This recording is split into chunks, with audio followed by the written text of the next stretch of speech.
بسم اللہ الرحمن الرحیم فلا وربک لا یؤمنون حتی یحکموک فیما شجر بینہم ثم لا یجدوا فی انفسہم حرجا مما قضیت ویسلموا تسلیما۔ صدق اللہ العلی العظیم وصدق رسولہ النبی الکریم۔ السلام علیکم ورحمۃ اللہ وبرکاتہ۔ استاد محترم حضرت مولانا محمد حبیب الرحمن صاحب حسامی دامت برکاتہم العالیہ، جناب عبد الواسع صاحب دامت برکاتہم العالیہ، تمام حاکمین، بہنوں، بھائیوں، دوستوں اور بزرگوں، میرا نام میر عفان ہاشمی ہے۔ میں سول انجینئرنگ کا ایک طالب علم ہوں۔ میں ISL college of engineering Osmania university سے اپنی انجینئرنگ کی تعلیم حاصل کر رہا ہوں۔ آج دنیا میں ہر جگہ مسلمان رسوا ہے، ہر جگہ، ہر علاقے، ہر کونے، ہر ملک میں رسوا ہو رہا ہے۔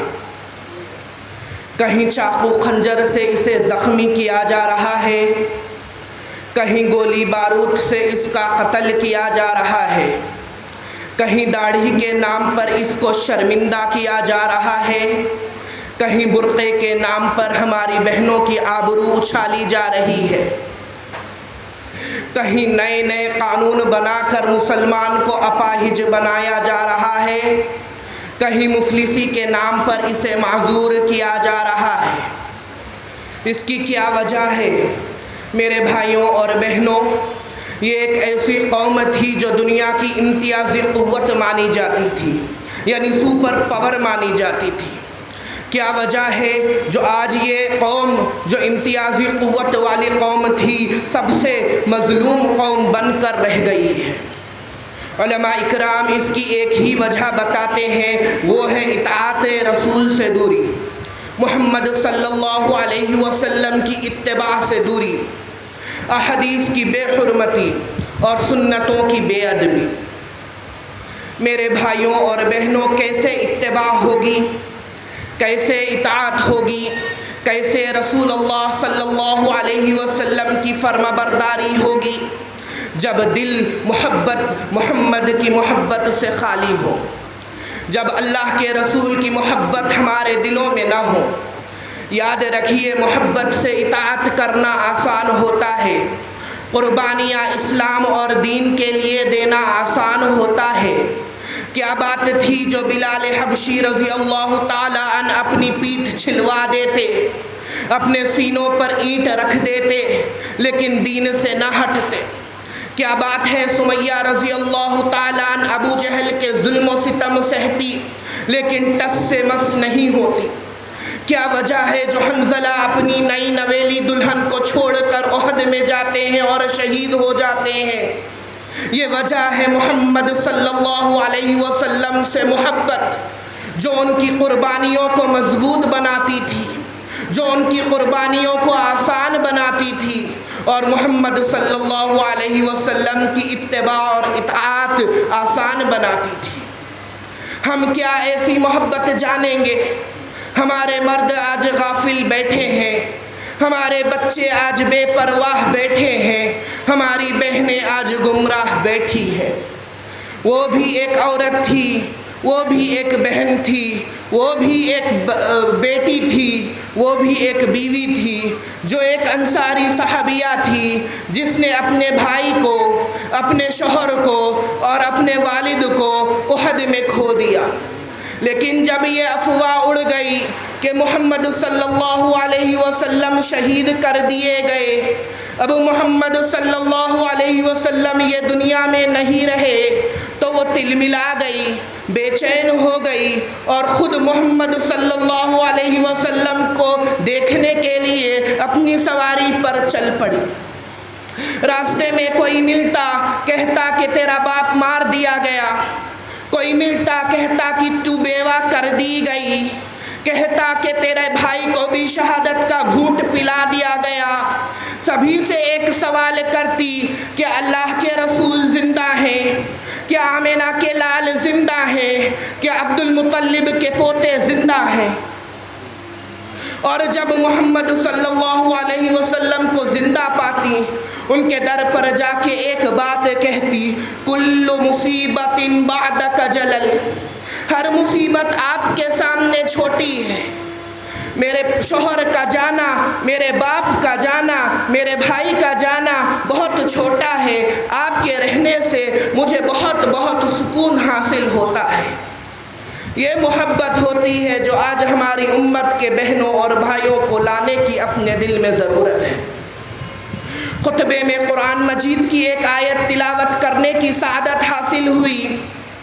اللہ تعالیٰ کہتے ہیں، تم میں سے کوئی اس وقت تک مومن نہیں بن سکتا جب اللہ تعالیٰ کے رسول کی اطاعت نہ کرے، اللہ تعالیٰ کے رسول کی بات کو آخری نہ جانے۔ آج ہم سب کو یہ سمجھنے کی ضرورت ہے، اپنی اولاد کو یہ سکھانے کی ضرورت ہے، پاپولر کلچر میں ہمیں یہ بات گڑھنے کی ضرورت ہے کہ دین کی شروعات اور دین کا خاتمہ محمد صلی اللہ علیہ وسلم کی اطاعت ہے، اور محمد صلی اللہ علیہ وسلم کی اطاعت اللہ کی اطاعت ہے۔ دین کی پہلی شرط یہی، دین کی آخری شرط یہی۔ اللہ تعالیٰ سورہ نساء کی آیت نمبر 13 اور آیت نمبر 14 میں قرآن جنت اور دوزخ میں جانے کی شرط بیان کرتے ہیں۔ آیت نمبر 13 میں کہتے ہیں، تم اگر اللہ اور اس کے رسول کی اطاعت کر لو تو جنت میں جاؤ گے۔ آیت نمبر 14 میں کہتے ہیں، تم اللہ اور اس کے رسول کی اطاعت چھوڑ دو تو جہنم میں جاؤ گے۔ یعنی اللہ کے رسول کی اطاعت ہو گئی تو دین مکمل ہو گیا، کامل و کامیاب ہو گیا۔ اللہ کے رسول صلی اللہ علیہ وسلم کی نافرمانی ہوئی تو دین ختم، جہنم ہمارا ٹھکانہ ہے۔ میرے بھائیوں اور بہنوں، آج ایسے دور میں ہم جی رہے ہیں جہاں پر medical journals, medical research, scientific studies اور سائنٹیفک رپورٹس کو ہم ترجیح دیتے ہیں، حتیٰ کہ حدیث کے سامنے بھی اسے پیش کرتے ہیں۔ آپ کے سامنے ایک واقعہ سنانا چاہتا ہوں۔ عبداللہ بن زید رضی اللہ تعالیٰ عنہ ایک بار حدیث سنا رہے تھے۔ آپ کے سامنے حدیث کے جواب نے کسی نے کہہ دیا کہ ابو بکر تو کچھ اور کہہ رہے تھے۔ عبداللہ بن زید بڑے غصہ ہوئے۔ انہوں نے کہا کہ جب میں محمد کی بات سناتا ہوں تم ابو بکر کی بات سناتے ہو، کہیں تم پر پتھروں کی برسات نہ ہو جائے۔ یعنی محمد صلی اللہ علیہ وسلم کے سامنے ابو بکر کی بات بھی کہنا یہ بہت بری بات ہمارے صحابی سمجھتے تھے۔